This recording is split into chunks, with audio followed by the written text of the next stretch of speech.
India கூட்டணி மிகப்பெரிய வெற்றியை பெறும் என்று நான் உறுதியாக நம்புகிறேன். சார், பாஜக நட்டாவும் அமித்ஷாவுடைய வருகை எதுவும் தாக்கத்தை ஏற்படுத்தும்?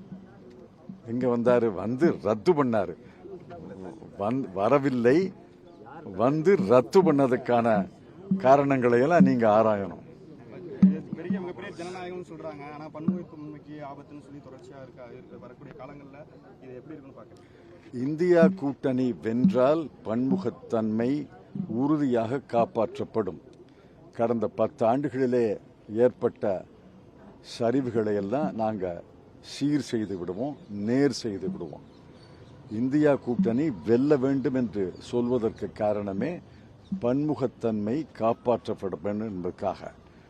அனைத்து சிறுபான்மையினரும் மதச்சார்பன்மையாக இருந்தாலும் சரி, மொழி சிறுபான்மையாக இருந்தாலும் சரி, அனைத்து சமுதாயங்களும் அவர்களுடைய பழக்க வழக்கங்கள், வரலாறு, மரபு, கலாச்சாரம் எல்லாவற்றையும் காப்பாற்றுவதுதான் பன்முகத்தன்மையை காப்பாற்றுவது என்று பொருள்.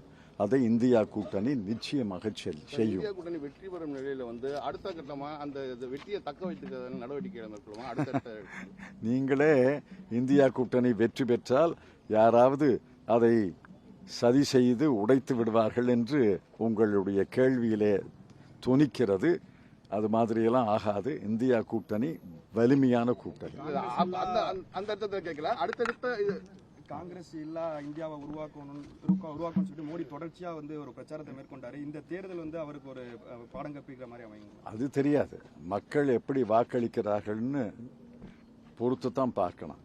தமிழ்நாட்டில் என்னால் தெளிவாக சொல்ல முடியும், 39 இடங்களிலேயும் இந்தியா கூட்டணி வெற்றி பெறும்.